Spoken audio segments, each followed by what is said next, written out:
I tweeted on Saturday afternoon after he scored his first try that he should be a household name in the way Martin Offiah was. And I completely understand that. If we say Offiah's pomp was 92 or whatever, and Wigan's pomp was 92, that the whole sporting world has changed since then. And, no one can name a netball player or women's footballer in 1992, and now their profile is much higher and ours is much lower for many and various reasons. But he should be. And Tommy Makinson should. Someone tweeted me, said, Tommy Johnston's overrated. Well, all right, fair enough. Tommy Makinson, then we'll put him up there.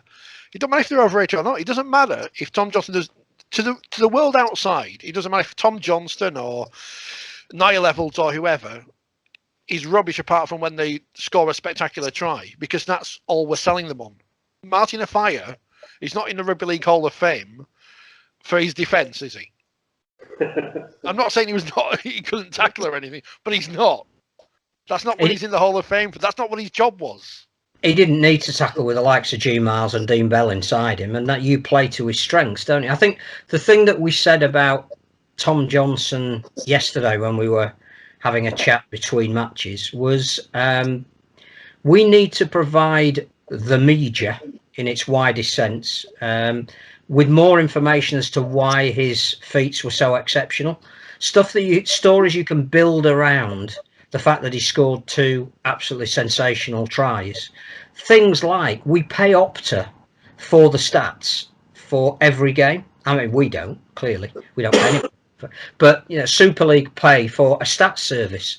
Those stats are available. What we need are those stats on social media the minute a game is finished, or even if it's possible. If you know how fast Tom Johnstone's run to get that try, if you know that as well as his 2 tries he made 256 metres, and let's say that's the most a Wakefield winger's made for 20 years. I don't, the stats are there to make stories.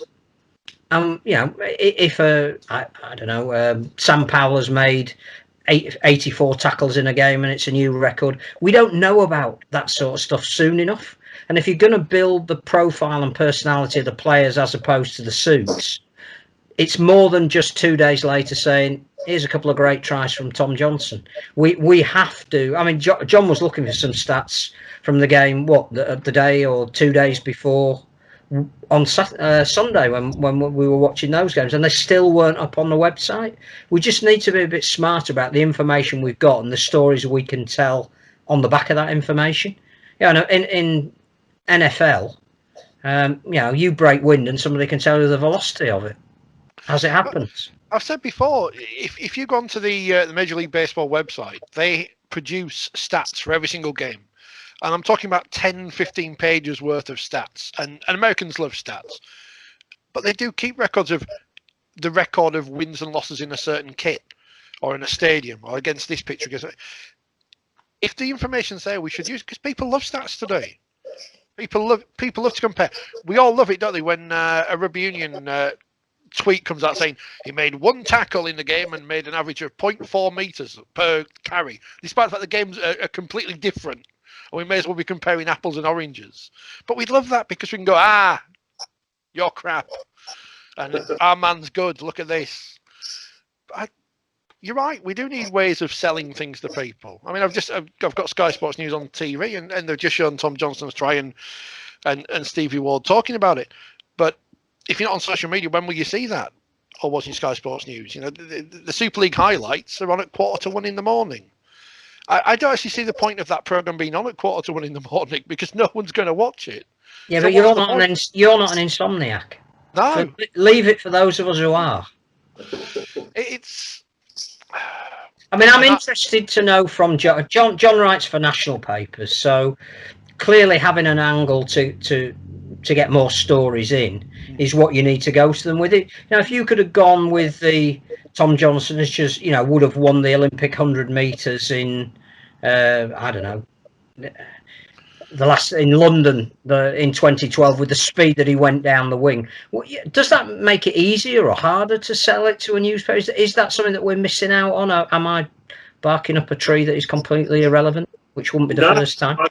I think you're right, Phil. I think you need to kind of come with an extra angle or an extra hook, because kind of just the generic he's a winger and he scores tries, doesn't cut it when it comes to rugby league. It might cut it for football, but or some other sports, but for rugby league from a national point of view, you need to have a different hook, a different look at it. I know when I did a story on John Thompson, the start of the year when he joined St Helens, but it wasn't about NRL second row at joined St Helens. It was Joel Thompson who speaks out about Indigenous issues and works with works with kids who have been in trouble, from Indigenous backgrounds, and talking about mental well-being and trying to help other people and his own story. So that was the hook of the angle. It wasn't that he's a good tackler and he's got great line speed and he's dependable. That we've definitely got to look at different ways to try and get publicity, because the current ways, apart from the rusted on rugby league fans who would be listening to the show, they're not sort of attracting a wider audience. So I think something like a Tom Johnstone, and I think probably the highlights were on social media, but you need to get those highlights out free and as quickly as possible and keep pushing them, because anyone who saw what he did in that game would just be like, wow, this kid's quick, he's rapid, he's exciting, and that's what you like to see. You like to see players in full flight taking on defenders, and you want to see spectacular tries. By the same token, the biggest physical confrontation of the weekend was probably Iggy Parsi at the start of the second half of the St Helens Salford game. Fortunately, no major injuries, but if we could have said the equivalent G-force of that collision would have been 30 mile an hour in a car or whatever, that it's just a different way of selling, and that clip should have been readily available for people to see. If your USP is these guys have no fear, these guys are the ultimate sporting warriors and gladiators, here's a clip of two guys going head to head at the start of the second half, and whilst one of them had to go off, the combined G-force was enough to put a man in space. It's how you sell it, isn't it? I'm not sure we do that enough. It's weird how things go viral. Remember the Joe Westerman LFC thing a few years, whacking his knee back into place, which to any normal human being, you're just like completely shocked and stunned. But I'm pretty sure that went around the world, and people were just thinking, this bloke's hard. So it's little quirky things like that, amazing things like that, and watching the old games last week. Terry O'Connor getting trampled in the face by Jason Stevens, and that not even being a penalty in the year 2001, which, is probably the most blatant red card you ever see, but it gets people talking, so yeah, I think there's probably an avenue we can, in each game there are talking points, good and bad, and we should probably not shy away from talking about them, be a bit more grown up and have discussions.